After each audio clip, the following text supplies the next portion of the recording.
Hi అండి, welcome to our channel Sudiksha homely food. Chicken fry అనేది ఒకసారి ఇలా ట్రై చేయండి. చాలా సింపుల్గా చేసుకోవచ్చు. టేస్ట్ అయితే చాలా బాగుంటుందండి. ఎవరైనా చేయొచ్చండి. వంట రాని వాళ్ళైనా ఈ ప్రాసెస్ చూసాక చాలా ఈజీగా చేయొచ్చు. అంతా కూడా సింపుల్గా ఈ వీడియోలో చూపించానండి. పీస్ అనేది చాలా ఈవెన్గా కుక్ అవుతూ జ్యూసీగా చాలా టెండర్గా టేస్ట్ అయితే చాలా బాగుంటుంది. మనం పప్పుచారు రసం అలాంటివి చేసుకునేటప్పుడు ఇలా ట్రై చేయండి. చాలా ఈజీగా చేసేవచ్చు. మీరు కనుక నా ఛానల్ ఫస్ట్ టైం చూస్తున్నట్లయితే ప్లీజ్ సబ్స్క్రైబ్ చేయండి. ప్రాసెస్లోకి వెళ్దామండి. ఇక్కడ 1/2 kgకి పైగానే చికెన్ తీసుకున్నాను. బాగా వాష్ చేసి పెట్టుకోవాలి ముందుగానే, వాటర్ ఏం లేకుండా. అలానే ఒక చిన్న మిక్సీ జార్ తీసుకోవాలండి. ఇందులోకి ఒక 10-15 వరకు జీడిపప్పు పలుకులు వేసుకోవాలి. ఒక 7 లవంగాలు వేసుకోవాలండి. ఒక స్పూను గసగసాలు వేసుకోవాలి. అలానే దాల్చిన చెక్క ఒక 2 చిన్న ముక్కలు వేసుకోవాలండి. ఇక్కడ బిర్యానీ పువ్వు 1 వేసుకోవాలి. ఇవన్నీ కూడా ఒక పౌడర్గా మనం మిక్సీ పట్టుకొని ముందుగానే ఉంచుకోవాలండి రెడీగా. ఇదిగోండి ఇలా పౌడర్ చేసుకొని మిక్సీ పట్టుకోవాలి. నెక్స్ట్ గ్యాస్ ఆన్ చేసుకుని ఒక వెడల్పుగా ఉండే కళాయిని పెట్టుకోవాలండి. ఆయిల్ అనేది ఒక 10 స్పూన్స్ వరకు పడుతుందన్నమాట. ఎందుకంటే ఆయిల్లోనే మొత్తం ఫ్రై అవ్వాలి కాబట్టి. ఆయిల్ హీట్ అయిన తర్వాత 2 బిర్యానీ ఆకులు వేసుకోవాలి. ఇదిగోండి ఇలా గుండగా కట్ చేసుకుని వేసుకోవాలి ఉల్లిపాయ ముక్కలు అనేది. ఉల్లిపాయలు ఈ ఆయిల్లో కొంచెం బాగా ఫ్రై అవ్వాలి. ఒకసారి బాగా కలిపేసుకొని ఫ్రై చేసుకుందామండి. ఒక 2 మినిట్స్ తర్వాత ఫ్రై అయ్యాక ఇందులోకే చికెన్ అనేది ముందుగానే మనం బాగా నీట్గా కడిగి పెట్టుకున్నాం కదా, అది కూడా ఇప్పుడు వేసుకోవాలి. వాటర్ ఏం లేకుండా చూసుకోవాలండి చికెన్లో.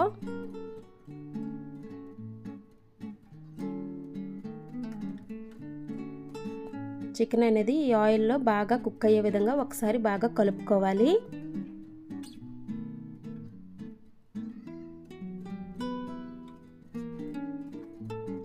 ఇప్పుడు దీన్ని మీడియం ఫ్లేమ్లో పెట్టుకొని మనం కుక్ చేసుకోవాలండి. ఒక 5 మినిట్స్ పాటు మూత పెట్టుకొని కుక్ చేసుకోవాలి. హై ఫ్లేమ్లో పెట్టకూడదు, మీడియం ఫ్లేమ్లోనే పెట్టాలి. ఇగోండి మూత తీసిన తర్వాత ఇలా బాగా కుక్ అయి ఉంటుంది కదా చికెన్ అనేది. ఒకసారి దీన్ని బాగా కలిపేసుకుందాం. వాటర్ అనేది ఎక్కువగా రాదండి, ముందుగానే బాగా కడుక్కున్నాం కాబట్టి. ఒక టమాటాని ఇలా మెత్తగా స్మాష్ చేసుకొని వేసుకోవాలండి. ఇదే టైంలో సాల్ట్ కూడా ఒక 1 స్పూన్ వేసుకోవాలి. ఒకసారి బాగా కలిపేసుకోవాలండి.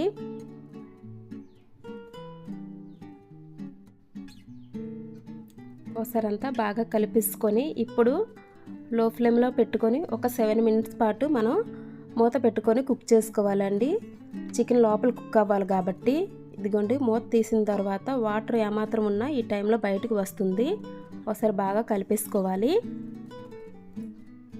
ఇప్పుడు ఇందులోకి మనం అల్లం వెల్లుల్లి పేస్ట్ 1.5 స్పూన్ వేసుకోవాలండి. ఇది పచ్చివాసన పోయే వరకు ఒకసారి బాగా ఫ్రై చేసుకోవాలి. మూత తీసేసి 2 మినిట్స్ పాటు ఫ్రై చేసుకోవాలి. వాటర్ ఏమాత్రం ఉన్నా కూడా ఇంకిపోతుందండి. ఇగోండి వాటర్ అంతా కూడా ఇంకిపోయి ఆయిల్ మాత్రం తేలుతూ ఉంటుంది. ఒకసారి బాగా కలుపుకున్నాక ఇప్పుడు ఇందులోకి 1/2 స్పూన్ పసుపు వేసుకోవాలి. 1 స్పూన్ కారం వేసుకోవాలండి. 1/2 స్పూన్ అనేది మిరియాల పౌడర్ వేసుకోవాలి.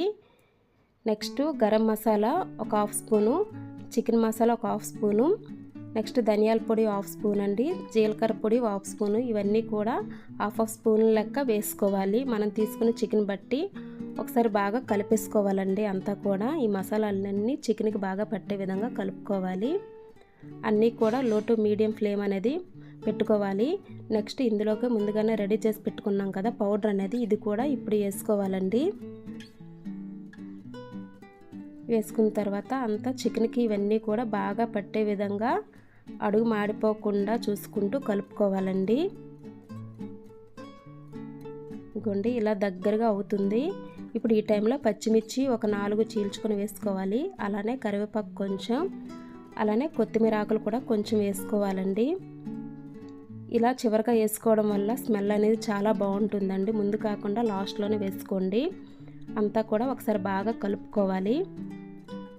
కలుపుకున్న తర్వాత మూత పెట్టుకొని 1 మినిట్ పాటు లో ఫ్లేమ్లో పెట్టుకొని కుక్ చేసుకోవాలండి. ఇప్పుడు మాత్రం అడుగు మాడిపోకుండా ఉంటుంది, అందుకని మసాలాలన్నీ బాగా పడతాయి చికెన్కి అనేది. ఇదిగోండి మూత తీసిన తర్వాత అడుగు మాడకుండా చూసుకోవాలి. మెయిన్గా మనం ఈ టైంలో అంతా కూడా ఇలా కుక్ అయి ఉంటుంది. చికెన్ చాలా టేస్టీగా ఉంటుందండి. అంతా రెడీ అయిపోయినట్టేని 1 మినిట్ 2 మినిట్స్ ఇలా కలుపుకున్న తర్వాత గ్యాస్ ఆఫ్ చేసుకోవడమేనండి.